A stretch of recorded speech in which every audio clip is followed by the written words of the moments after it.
E aí pessoal, tudo bom com vocês? Aqui é a Bárbara, este é o canal da Zero Entre Livros e hoje é dia da gente falar mal de livros.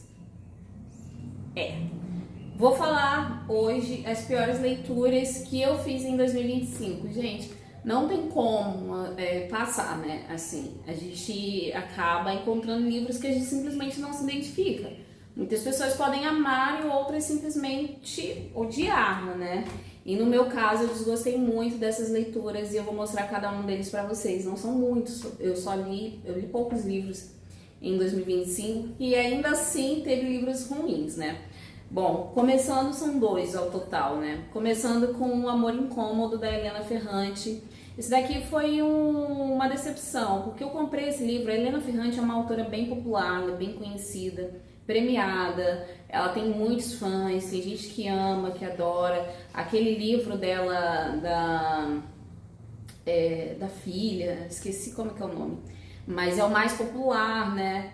E eu tinha feito, tem até um vídeo sobre isso aqui no canal, né?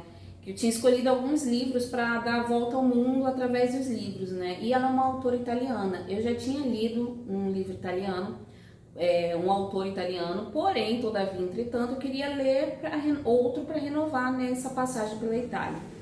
E aí a Helena foi a minha escolha, por ela ser uma autora já conhecida e ter um séquito ali de fãs, né? Bom, eu escolhi Um Amor Incômodo pensando, se eu não gostar da autora, é um livro curto, então a gente vai ler em 2 tempos de qualquer forma. Mas foi tão arrastada a leitura, assim, foi tão... Nossa, eu tive que fazer força pra ler, sabe? Porque eu não gostei, eu simplesmente não gostei. Não gostei da personagem, não gostei da história, eu não gostei de nada aqui nesse livro.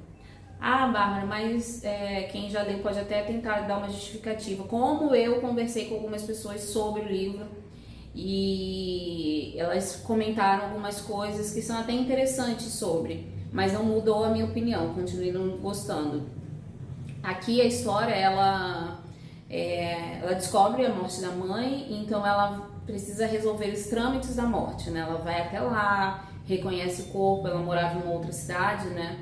E ela já tem uma relação muito esquisita com a mãe. Pra vocês terem uma noção, ela fala, né, que quando a mãe dela entrava no quarto pra dar um beijo nela, ela já ficava tensa, assim, e fingia. Quando a mãe ia visitá-la, ela ficava tensa e tentava fingir que continuava dormindo. Ela tentava evitar esse apego emocional com a mãe, né? E ao mesmo tempo ela amava a mãe. Então é basicamente aquela relação de eu odeio te amar, né? Por N motivos que ao longo do livro a gente vai entender. Mas nada do que acontece aqui dentro do livro justifica outras atitudes, né, que a própria personagem tem.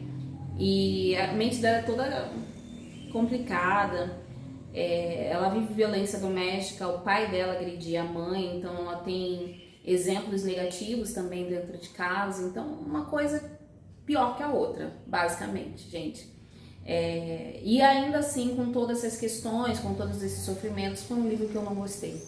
Eu não consegui sentir simpatia, eu não senti empatia pela personagem, que eu acho que é o que é necessário pra gente sofrer a mesma dor que ela, né? A gente precisa ter essa empatia, mas ela é tão desgostante que não tem como. Eu, pelo menos, não consegui, gente, não consegui, e pra mim foi uma das piores leituras de 2025.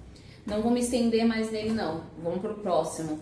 O outro livro que eu finalizei ali em 2025 e que não foi bom foi A Árvore da Dança. Eu achei que esse livro, ele prometeu demais e entregou pouco.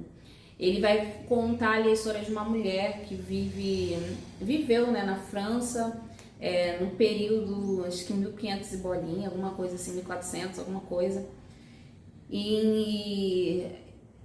é um período, ela vivia numa fazenda, ela era casada, mas o relacionamento dela com o marido não era bom. Era um período em que as gravidez não vingavam, né? Ela pelo menos não conseguia gerar.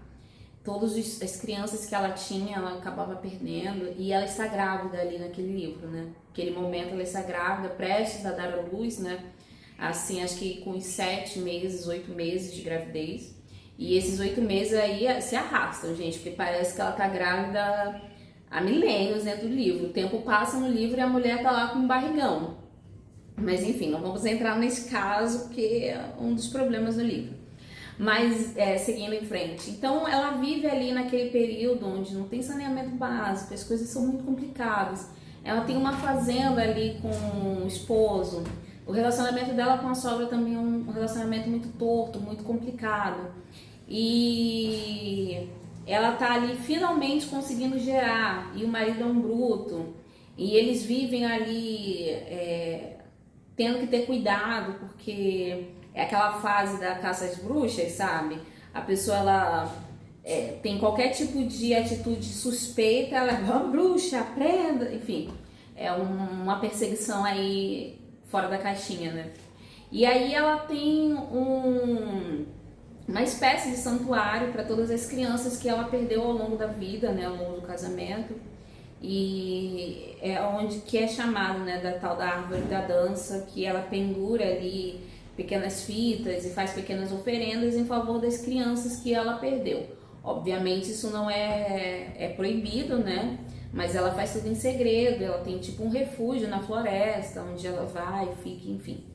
E o que isso tem a ver com toda a história, Bárbara? Dentro desse período vai acontecer a epidemia da dança, que é onde, na história real, tanto homens quanto mulheres surtaram e tiveram aí um frenesi de dança. Eles começaram a dançar e a dançar e a dançar, alguns morreram, outros simplesmente pararam por conta própria, ninguém entende, não tem explicação para o que levou as pessoas a fazerem isso, né? No livro, só as mulheres dançam, então vira como se fosse a doença, o frenesi feminino, né? E entra ali também algumas questões feministas e que a autora vai trazer para todo o enredo. A princípio, é muita coisa assim que é interessante, né? É uma premissa muito interessante, mas que não funciona na prática. A personagem é uma personagem chata, que ela vai viver altas aventuras, mesmo estando ali prestes a parir, ela vai viver altas aventuras. Vai ter, vou dar spoiler aqui, tá? Então, se você quiser ler esse livro, você já está ciente de que eu vou dar spoilers ao longo desse vídeo, da sequência do vídeo. Ela vai ter um caso ali, ela vai acabar conhecendo um cara com quem ela vai ter um caso, e no meio de uma epidemia da dança, que não faz o menor sentido também, tem toda uma treta com a cunhada dela vai meio que também não gosta do irmão, né, ou tem lá as tretas com o irmão também, e ela meio que vai acobertar enfim, gente, o samba do crioulo doido, né? Uma coisa muito confusa. E eu fui ler esse livro achando que a autora fosse explorar essa questão dessa epidemia da dança, que é um negócio interessantíssimo. Eu nunca achei um livro que falasse sobre isso, né? De forma, trazendo para um romance. E eu achei interessantíssimo esse tema. Mas não é isso que ela faz, ela explora ali a questão emocional da personagem, o abandono, as perdas, enfim. No fim das contas, foi o que eu até falei na minha resenha, é um tema que pode ser explorado, mas não precisa ser necessariamente dentro daquele contexto, sabe? É um tema até corriqueiro. Infelizmente, ainda existem muitas mulheres que acabam perdendo seus filhos. A perda de crianças durante a gestação ainda é, entre aspas, comum hoje em dia. Tem muitas mulheres que têm dificuldade para engravidar por N motivos, né? Hoje em dia a gente tem a medicina que explica em alguns casos, tem casos que nem a medicina explica ainda, né? Então hoje em dia esse livro também poderia ser ambientado, né? Tem muitas mulheres que estão num casamento que acaba se tornando um casamento de conveniência, também por vários motivos, né? Não sofre nenhum tipo de agressão, nem nada, mas é um relacionamento sem amor, que era o caso da personagem. O marido dela não agredia nem nada, mas ele era indiferente. Então, não precisava ser contextualizado dentro daquela época. Não faria a menor diferença. Até a árvore lá que ela cria e faz, não tem também muita ênfase para isso. Então eu achei que foi um livro perdido nos seus diversos temas e que a autora não conseguiu simplesmente amarrá-los. Então, pra mim, ele foi assim, bem decepcionante, gente. E esses foram os meus 2 livros que não foram bons, foram as minhas piores leituras de 2025. Eu quero saber agora de vocês. Você também teve uma leitura ruim em 2025? Deixa aqui nos comentários, eu vou anotar, né, para passar bem longe desses livros aí, tá certo? Muito obrigada a você que me acompanhou até o final desse vídeo, e lembrando que se você ainda não é inscrito aqui no canal, vou fazer esse convite, se inscreva, clique no botãozinho vermelho e no sininho para ativar as notificações. Eu vou deixar o link da resenha de cada um desses livros aqui na descrição desse vídeo e o link de promoções lá na Amazon, tá? Não vou indicar que você compre nenhum deles, porque se não serviu para mim, não vai servir para você. Eu acredito assim, pelo menos. Então, passa bem longe deles e vai ler outras coisas. Mas o link de promoções lá da Amazon tá aqui na descrição desse vídeo. Entra lá, veja se tem alguma coisa que te interesse e, querendo comprar, compre através do meu link, que a gente ganha uma porcentagem aqui. Certo, meu povo? Até breve. Muito obrigada novamente por ficar até o final do vídeo. E um beijão. Tchau!